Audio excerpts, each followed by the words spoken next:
dia, boa tarde, boa noite, curiosos e curiosas que estão aí nos assistindo pela segunda vez, hein, gente? Ó, já estamos no nosso segundo programa aqui do Matutando, o programa com o Coletivo Ranchiara. Então, sejam muito bem-vindos. Quem nos assistiu pela primeira vez, parabéns. E valeu pelas visualizações todas aí. E vamos hoje, estamos aqui com a trupe toda, agora mais completa ainda, porque faltaram 2 componentes no primeiro encontro, que estão aqui, que é o Vitor e a nossa Gilda, que depois vão falar um pouquinho sobre quem são, o que fazem, o que comem, tudo mais. E hoje a gente vai, né, gente, falar um pouquinho mais, assim, vamos nadar um pouco dentro dos trabalhos que o coletivo realiza aqui pelo interior. A gente vai entrar um pouquinho mais, se aprofundar aí, e onde que é que a gente nada, onde é que a gente gosta de colocar as nossas fantasias, né? E os nossos sonhos também, tá? Então, como a história do rancho, né, começou na roça, começou plantando, eu acho que mais justo a gente começar falando dessa tal de agrofloresta. O que é isso, né? O que é isso que a gente começou lá no rancho, plantando? Então, eu gostaria muito de chamar a Luciana para falar um pouquinho aqui comigo, junto, desse começo, né? Opa, troca agora. Troca de microfones. Um pouquinho, Lu, queria que você contasse um pouquinho desse modelo de plantio que a gente começou, né, lá dentro do rancho, e que tipo de agrofloresta também, né? Que eu acho que existem vários tipos de agrofloresta, e eu acho que o rancho tem uma bem peculiar, né? Sim, Naná, começamos lá nos primórdios de 2016, né? Quando a gente chega numa terra bem machucada, degradada, que já tinha sido café, pasto, e a gente chega com ela bem sofridinha lá. E, bom, um sistema agroflorestal, SAF, né, como a gente chama o nosso, falando rapidamente aí, é um sistema em que, como a gente fala para todo mundo, é tudo junto, é tudo misturado, né, tem várias espécies, e isso faz com que o sistema ele seja muito mais potente, muito mais forte, né, tenha mais resistência e traga uma biodiversidade para quem vive dali. O nosso SAF, então, ele começa com mamona. Lembra das mamonas que a gente começava ali, eu, você e a Ana? Buscando semente na estrada, né? Na rodovia. Buscando nossas sementes na rodovia. Também a gente cortava capim, mato, em tudo que era lugar. Via um terreno baldio sendo podado e a gente carregava para o rancho numa caminhonetinha e levava para lá para poder fazer cobertura de solo. E a gente traz ali, em 2018, então, já um pouco as primeiras espécies, né, que surgem. E esse SAF, ele não tem uma função produtiva para a gente sabe disso, a gente não vive da produção alimentar dali, apesar da gente tirar produtos nossos ali, as kombuchas são saborizadas. E aí, pessoal, depois cobrem a kombucheira da sua kombucha. O caminhão da kombucha vai passar aí na sua casa. Os chás também, né, as nossas geleias, a gente tira nossos produtos dali, diverso, com sazonalidade, mas para além disso a gente queria fazer ali, era um modelo educacional, né? Era para que as pessoas que daqui ainda não sabiam o que era um SAF... Ô Lu, peraí, então uma agrofloresta pedagógica não é produtiva? Ah lá vem o pessoal da universidade. O que é produção, né? O que é produção? Alô, você, agrônomo, que está me ouvindo, a produção é para você. Já para a senhora que está em casa, é super produtiva, dona Maria. O que acontece? Obrigada, Dani, né? A gente é muito cobrado por isso, e a palavra produção ela é muito cobrada de um SAF. Quando você fala que ele a função dele é ser produtiva, é que você tira dali a sua subsistência. Você vende em feiras, você vende em mercados, né? Você vende o que extrai dali. E no nosso caso, ela não é produtiva neste lugar, mas a gente ali produz para nós, para o vizinho e para os passarinhos, e para os macacos também. Então, é muita produção desse ponto de vista. Mas a gente fez dali, a gente queria fazer, Naná, lá atrás uma escola, que era para mostrar aqui para a Alta Paulista, para o Oeste Paulista, para quem nunca tinha visto um sistema como esse, que tem mais uma coisa que eu não falei, que são as árvores, né? A gente tem um Embaúba, que a Naélia me fez deixar no meio do nosso SAF. Então, ela também deixa as árvores nativas, o que na maioria das vezes as pessoas tiram, extraem, e a gente quer mostrar ali para quem chegar que não é necessário derrubar uma só árvore ou não permitir que elas apareçam no sistema. Então, a gente planta junto com elas, a gente deixou as espécies nativas, como o bacupari, que a gente fala que é muito daqui, uma frutífera, uma frutinha amarelinha linda, que a Melissa faz geleia dela, deliciosa. E então a gente queria que os agricultores, os curiosos, a universidade, qualquer pessoa, as crianças, pudessem ver, né, ali um sistema agroflorestal e diverso. Deixa eu fazer uma pergunta de leiga. Agora eu quero entender direito. Agrofloresta. Então, se eu for lá, vai ter as árvores, vai ter fruta, vai ter essa plantação e vai ter mato. Vai ter tudo. Vai ter tudo, Gilda, tudo e mais um pouquinho. Vai ter plantas medicinais, plantas aromáticas e ornamentais também. Porque aí a gente pega aquelas plantas bonitas de jardim e coloca junto. A gente fala muitas vezes que é um SAF, como é que a gente fala? Pedagógico? Além de pedagógico, que as crianças passam, ele é sensitivo, né? Sensorial. Sensorial, obrigada. Ele é sensorial. Sensitivo, você sente lá dentro também. Tudo. E aí é um SAF sensorial em que as pessoas podem passear ali. E mostra, Gil, que tudo junto tem um potencial muito maior. Quando as coisas são mais diversas, por exemplo, quando a gente começou lá, não existia possibilidade. As formigas, elas detonavam tudo, acabavam com tudo, o cupim. Quando era formiga, uma noite era formiga, outra noite era o cupim. Quando você cria essa diversidade, quando as plantas elas estão juntas, uma protege a outra, inclusive os matos. Teve uma vez que a gente tinha um matinho que apareceu lá muito diferente e nós falamos, nossa, esse mato tá por tudo, vamos tirá-lo, né, Ná? Tiramos. No dia seguinte, nos lascamos, porque estava tudo detonado. Os insetos, eles iam naqueles matinhos. E quando a gente tirou ele do sistema, a gente teve um ataque nas nossas plantas. Então, a gente passou a deixar todo aquele matinho que tinha começado a chegar no sistema. Bom, eu acho que se deixar, a gente vai ficar, acho que umas 3 horas falando sobre isso, viu, gente? Porque aqui não tem, não tem fim. Mas já aproveitando o gancho dessa floresta que nos inspira a fazer a agrofloresta, tem essa imagem aqui de fundo, gente, para vocês, que foi escolhida com muito carinho, que é de um artista indígena colombiano, onde ele retratou, né, a floresta onde ele vive, que é a Amazônia, né, a Amazônia colombiana. Apesar de parecer que só tem buritis aí, mas se a gente olhar aqui mais para baixo, tem muitas espécies convivendo, né? Então, o buriti ela é uma planta muito alta que vai dar sombra para outras menores poderem chegar com aquela sombra gostosa e poderem crescer.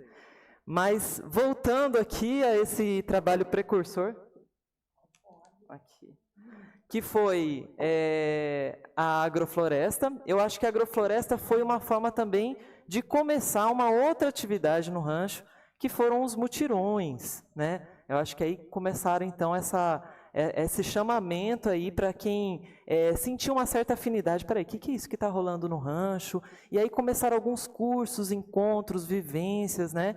Que foi, acho que, abrindo a porteira aí, né? De uma nova história aí para o rancho. Como que foi isso, Dani? Olá, pessoal. Oi. Bom, muito curioso essa pergunta, porque a primeira vez que eu vou para o rancho, né, para o Rancho Espaço Físico, foi em um desses cursos. Então, foi minha primeira experiência estando lá, que foi o primeiro Plantando Agroecologia em 2019. Plantando agroecologia. Plantou a agroecologia em mim, deu certo. E foi muito importante, né, essa vivência, porque, assim como a Isa, que comentou no outro programa, né, eu também já tinha visto o pessoal do rancho e ficava, quero ser amiga desse pessoal. E aí teve essa primeira experiência nesse curso, que rolou o plantio, né, de uma área lá no SAF, no nosso querido SAF. E começou a abrir, né, abrir o olhar para as diversidades, para as diversas possibilidades eu já estava dentro do curso de agronomia, né? Então passou a abrir o olhar também para esse lado, né? Eu realmente entrei na agronomia por conta da permacultura, então já tinha essa ligação, então foi muito bom encontrar isso aqui na região, né? Uma região que é bastante escassa nesse sentido. Então essa foi minha primeira experiência com o rancho. E o último mutirão pré-pandemia, eu também estava lá, que foi um mutirão super incrível que a gente fez com bastante gente, né? Quando a gente faz os mutirões, a gente convida pessoas da região que também estão interessadas com esse assunto, né, com essa temática, para vir ajudar. Então, é um momento de muita partilha, de muita troca de ideias, de compartilhar, né, a refeição, os preparos, enfim. Então, um momento muito rico, muito frutífero, digamos assim. É trabalho, né? Porque senão muito vira trabalho. mentirão assim rapidinho, né? É verdade, amiga. E muito trabalho, gente. Não é tão simples assim quanto parece. A gente trabalha bastante também. E depois desse mutirão pré-pandemia, digamos assim, eu acabei fincando os pés lá na beira do rio e lá estou até hoje. Não consigo sair também. Fui encantada pelo canto da sereia. Cuidado, gente, para quem vai lá.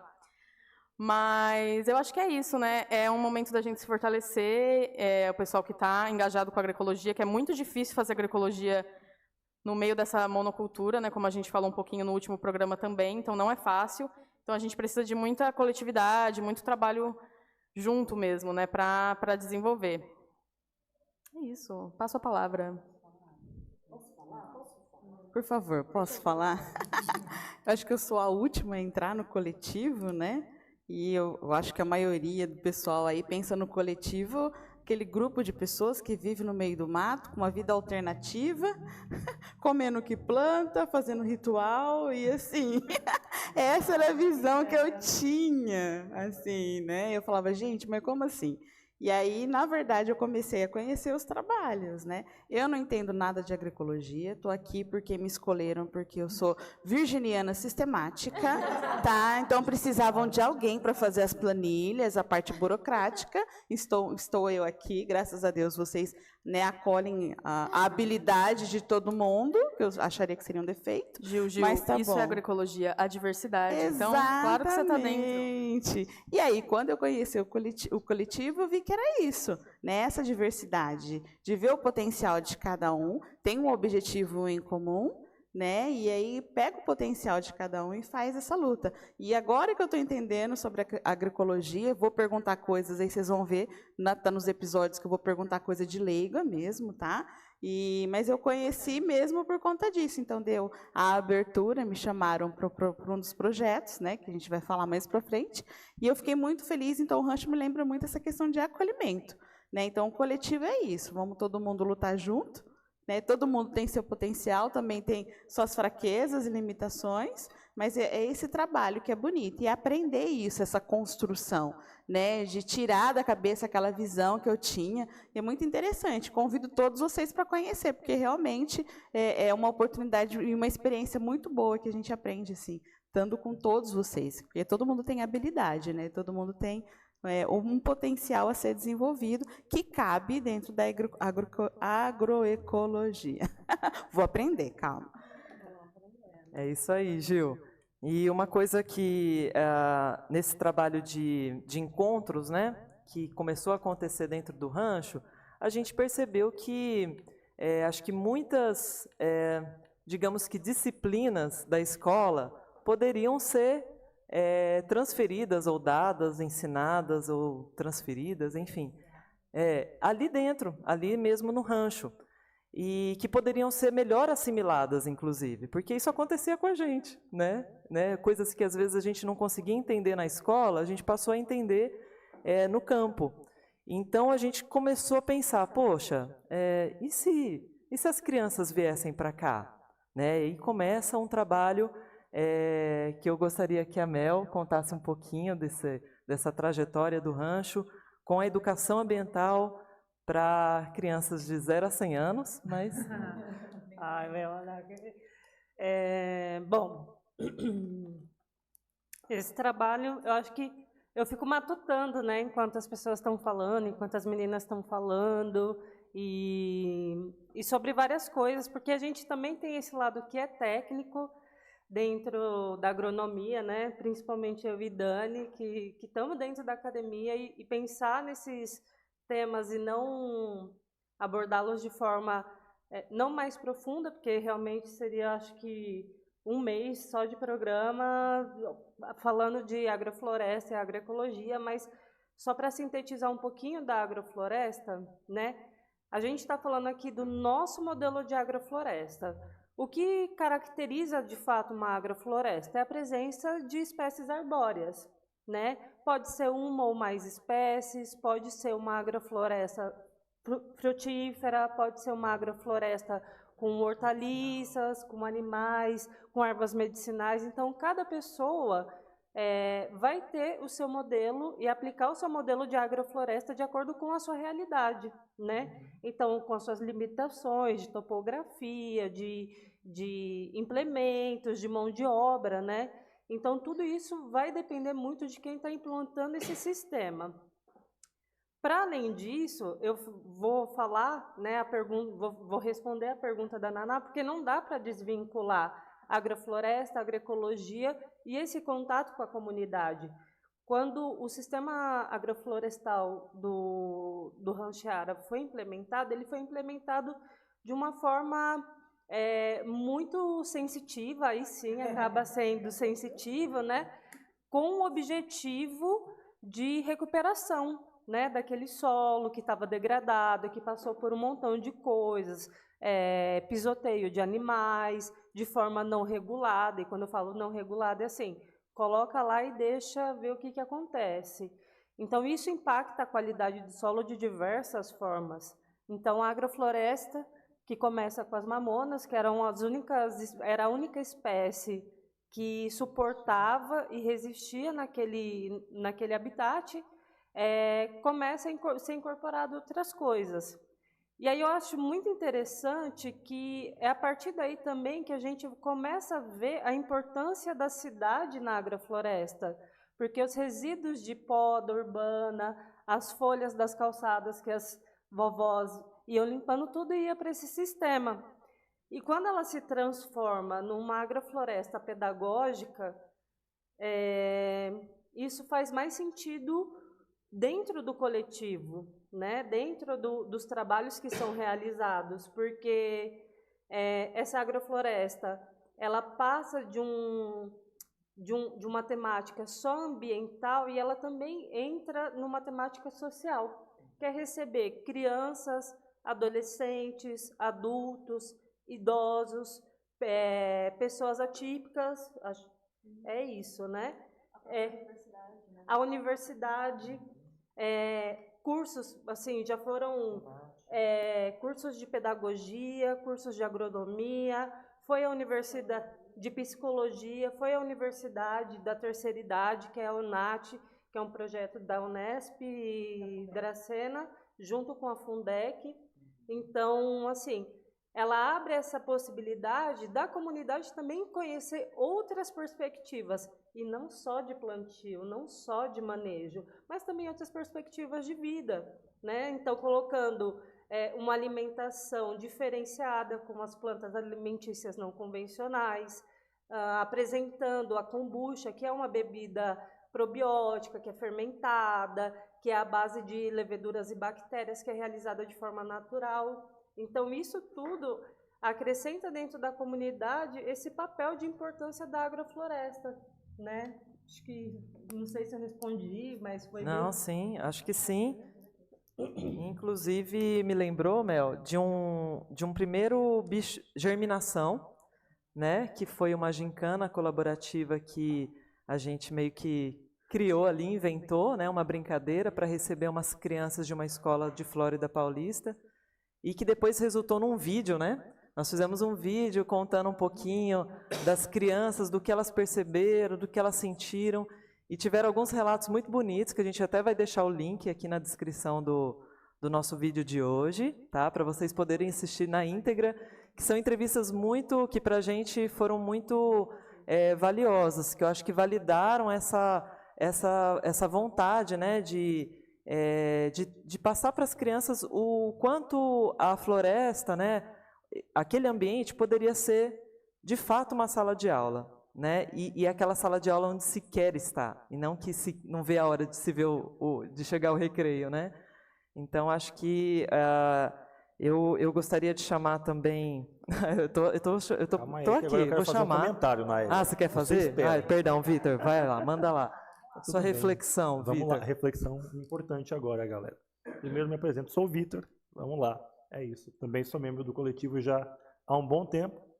E aí, ouvindo aqui a Anaélia, a Luciana e a Melissa falando, acho que me veio uma necessidade também de trazer, a partir desse lugar que eu vivencio, que é o lugar da história, sou professor de história, reflexões também sobre o SAF e sobre a educação. Essa relação que a Melissa estabelece, ela é sublime. E a gente está aqui numa tentativa mesmo de dizer o que é o SAF, tentar estabelecer isso, inclusive conceitualmente. Mas quando o invasor europeu ele chega aqui em 1500 e ele olha para aquela vegetação litorânea, ele não entende que aquilo é agricultura.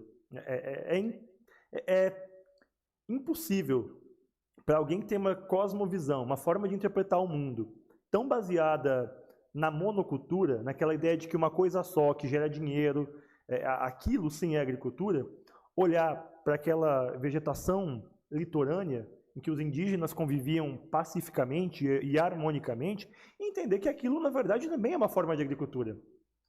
As espécies estão interagindo de uma forma tão harmônica, tão pacífica e com tamanha integração que aquilo não pode ser agricultura. Mas aquilo já era agricultura. A floresta precede o agro, né? A gente usa muito essa expressão agronegócio aqui na região, né? E se a gente bem analisa esse conceito, agronegócio, o agro é a terra. E o negócio é a negação do ócio. É a terra que tem que trabalhar.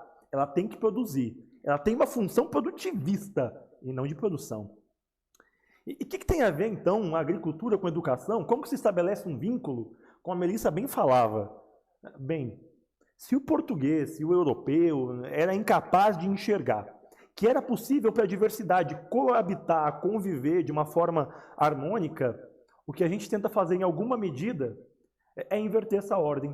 É fazer por meio da agrofloresta que o estudante, a estudante, e aí vamos chamar de estudante de toda a categoria humana possível, consiga olhar para a natureza e entender que assim como as espécies coexistem, de forma harmônica e equilibrada, a gente também pode trazer isso como uma lição de cidadania e humanidade. Então, é mais um caminho em que a gente retoma a observação da natureza e do mundo como forma de aprendizado e como lição do que um outro caminho. É isso. Pronto, vamos embora. É isso, senhora. Gente, já pode Uma fechar aula, o programa. pessoal. Temos um professor sim, tá? E Temos. vocês vão ter que ouvi-lo. Temos sim, gente. E aí, bom, virou essa grande sala de aula, né, o Rancheara, onde aconteceu germinação, essa gincana, e também aconteceu um espetáculo. A gente conseguiu montar um espetáculo dentro do rancho, que a gente chamou de Bichos do Mato, né? E qual foi o ano que isso aconteceu? Vocês lembram? 2022, onde a gente... e tudo aconteceu com base na história da avó da Mel, a avó Gegé, né? Então, Mel, eu queria que você contasse assim um pouquinho, de como foi a construção disso, porque acho que é um marco, assim, foi um marco para o rancho, né? Gersina do Citozinho, mais conhecida como Gegé, não precisava ir ao mercado, porque colhia tudo do pé. Nossa, eu acho que é sempre muito emocionante falar de bichos do mato e tudo, né? E lembrando, gente, que todos esses projetos que envolvem essa questão de participação da comunidade, principalmente das crianças, são projetos que estão englobados dentro da educação ambiental de base comunitária, que a gente vai falar depois, senão vai delongar muito. Sem spoiler, sem spoiler. Sem spoiler. E para mais do que isso, né, sempre lembrar que essas atividades elas são realizadas de acordo com a necessidade de cada grupo. Então, Bichos do Mato, por exemplo, é uma dinâmica que é feita principalmente para crianças menores, né? Porque a gente é criança do 0 aos 100 anos, né? Segundo Naélia. Então, essa dinâmica ela acontece para crianças menores porque é um projeto que ele envolve muito lúdico e foi criada a partir de uma necessidade que a gente tinha de incluir as crianças menores, né? E, para mais que isso, surgiu numa noite de jantar coletivo, para variar, e a gente falando e pensando o que a gente iria fazer, como a gente poderia fazer isso para envolver essas crianças e elas se sentirem participantes, de fato, dessa atividade. E com um amigo, um querido, que faz parte do coletivo também, que é o Gabriel Módulo, inclusive saudades, meu amor, ele me perguntou, assim, aleatoriamente, sobre a minha avó. Minha família é nordestina.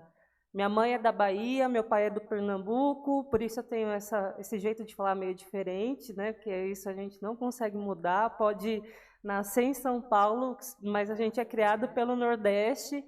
Então, eu comecei a contar a história da minha avó, né? Minha avó era uma mulher, ela faleceu já tem um tempinho, e ela é de um vilarejo. Então, sempre plantou e colheu para a subsistência dela, da família. Enquanto meu avô saía para trabalhar, vinha para São Paulo para construir São Paulo, literalmente falando, ela ficava no vilarejo cuidando das plantas, cuidando dos filhos, e, coincidentemente, esse vilarejo ele fica numa rota de viajantes. Então, todo mundo que passava ficava na casa da minha avó, porque ela dava abrigo e comida. Porque é algo muito assim, né? Sim, a gente chega no Nordeste e você nunca viu a pessoa, mas você dá teto e comida para ela. Já é da família, tem algum grau de parentesco, é filho do fulano que casou com Beltrano, enfim. E aí, nessa conversa com ele foi anotando tudo, assim, psicografando tudo, o que eu estava falando, e no final ele falou: Mel, eu fiz uma música para sua avó, que foi essa que eles cantaram, que é a Gersina do Situzinho, que é esse vilarejo, e que realmente ela não precisava no mercado, porque ela plantava feijão, plantava batata doce, plantava arroz, abóbora, tinha os seus animais de criação. Então, era raro às vezes que ela precisava ir ao mercado, e nem era mercado na época, né? Eram os armazéns, e de fato ela não tinha essa dinâmica, porque ela tinha tudo praticamente, as frutas. E esse vilarejo fica no meio de uma área de vegetação muito grande, muito ampla. Enfim, né, uma história bonita, eu amo contar a história da minha avó. Então... Eu ia falar, né, que para mim foi um marco participar desse Bichos do Mato, porque até então a gente pensava, né, vamos fomentar com as crianças a ideia dos guardiões da floresta, né? Então, quem são os guardiões? Os elfos, os duendes, a Yara, o Saci. E aí, quando chegou que uma guardiã é a vovó Gegé, né, para mim fez um deslocamento, falei, puxa, são essas pessoas, né, vivas, de carne e osso, que também fazem essa proteção, né, da história, do cuidado, do acolhimento daquela terra. Então, para mim foi uma delícia conhecer a vovó Gegé, né, por meio dessa história e dessa relação dela com a terra mesmo, né? Foi uma delícia ter participado. Inclusive, acho que também fala sobre... eu acho que uma coisa também, Mel, é que mostra que a agroecologia, apesar de ser um termo novo, recente, né, uma palavra nova, mas nada mais é do que práticas muito antigas, né, tradicionais, como a própria vovó praticava. Então, acho bacana a gente ter resgatado uma história que é muito próxima da gente, né, por conta da Mel, e a gente poder falar de agroecologia de uma forma assim, né, de uma história que veio do Nordeste, né, de tempos atrás, de uma forma simples, uma vida simples, e acho que tem tudo a ver com a agroecologia, né? E só um comentário, como toda criança tinha vovó Gegé em casa, toda criança no final, nas vivências, falava, minha avó é vovó Gegé, né? Porque entende que tem isso em casa, que tem esse conhecimento, Vovó Gegé faz todo mundo falar, gente, essa é a verdade. Não, mas até retomando essa coisa da agrofloresta, né, do rancho, porque por mais que nós vivemos no interior, né, Nova Alta Paulista, assim, são cidades pequenas, mas essa questão do quintal, né, das áreas verdes não é mais uma realidade dessas cidades, né? Então, os quintais já estão acimentados, né? As crianças não brincam tanto, não tem mais esse repertório de brincadeiras de subir em árvore, de brincar com a água, com a lama. Então, assim, quando a gente também propõe esses eventos, esses convites às escolas, é uma maneira também de conservar um jeito de brincar, interagir com a infância, de interagir com a terra, né? Que é quase raro, infelizmente, né? Então, acho que essa coisa de como é que você quer incentivar para as crianças comerem fruta, ter uma alimentação saudável, se ela também não tem acesso às frutas, não tem acesso a pé de fruta, né? Então, eu vejo que essa vivência, as vivências que a gente faz no rancho são uma oportunidade de se encontrar com os quintais das avós, né, com os quintais das mães, com as histórias, né, que estão bem guardadas no baú, né, e que é isso, a gente recebe as crianças, depois, eu vou falar, minha avó ia adorar, né, então é também o cultivo de uma memória, né, uma memória de brincadeira, uma memória de comida, de alimentação, e que eu acho que é uma memória delicada, né, e que, enfim, acho que é um cultivo também que a gente acaba tendo por meio dessas vivências. Assim, é muito grande, gente. A gente está já com 30 minutos de programa, porque realmente são temas que a gente tenta ser sucinto, mas não dá para ser sucinto, porque tem tanta história e tem tanto trabalho. Gente, tem mais 1000 tópicos de coisas que o Ranchiara faz aqui para passar, viu? Vamos ter que fazer outra, né? Acho que dividir, né, em outros capítulos, para também não causar ansiedade. Exato, mas finalizando assim a coisa do Bichos do Mato, o Bichos do Mato ele nasce nessa conversa, nasce com essa vontade, com esse desejo de que as crianças também fossem protagonistas dessa atividade, dessa história. E o resultado que a gente teve dela, né, além da gente poder inserir o lúdico de uma forma real, né, porque muitas crianças, como vários adultos de hoje, são retirados dessa possibilidade do lúdico, né, de criar, de imaginar. Então, a gente se caracteriza, de fato, de bichos do mato, a gente pinta as crianças, o rosto, fala sobre a questão dos animais que estão ali presentes, quais são as forças, e insere o contexto da agricultura, né? Coloca a avó Gegé como uma mulher que cultiva a sua comida, que produz o seu alimento, que alimenta a sua comunidade, e com isso faz criar esse grande ciclo que é a agroecologia, que é a agrofloresta, que é a diversidade dentro de um espaço que cabe todo mundo. Então, assim, é muito amplo. Acho que deve ter pelo menos uma pessoa que está assistindo aqui que já viu ou participou de alguma dinâmica do Bichos do Mato, ou alguma outra atividade. Deixa seu comentário aqui embaixo, né, falando se você já participou ou não, e de que forma isso afeta, né, as pessoas e as famílias, porque, de fato, a Lu bem lembrou, as crianças, quando saem de uma dinâmica que é inserido histórias reais, elas saem se vendo também. Então, um montão de crianças saiu com um montão de muda e falando, eu vou levar para minha avó. E a avó Gegé? A avó Gegé, ela existe mesmo? A avó Gegé está aqui? Onde a gente vai encontrar a avó Gegé? E no final é isso, eu acho que todo mundo tem um pouco de vó Gegé, as famílias têm um pouco de vó Gegé, e a gente só precisa realmente cultivar esses momentos, esses espaços de partilha mesmo. É bem poético, é bem bonito, mas vai para além disso, vai para uma questão de necessidade social, de necessidade humana, né? Que é criar esses vínculos dentro das famílias, principalmente com as crianças. Acho que é mais ou menos isso. Meia hora de programa para falar isso. É isso, gente. Vovó Gegé na cesta básica. Uma necessidade de todo mundo. E, bom, a gente vai, acho que, finalizar por aqui, apesar da conversa render muito ainda. A gente vai continuar, talvez, esses temas aí do Bichos do Mato, que é esse, né, trabalhos do coletivo, trabalhos mais ações culturais, no próximo capítulo. Então, muito grata pela participação, quer dizer, por assistir. Participem, inclusive, dando comentários, mandando cartinhas. A gente quer saber o que vocês estão achando. Isso vai também... isso aí. Obrigada, gente. Escreva para ranchear@gmail.com. Siga-nos nas redes e vem com a gente. Até já! Opa!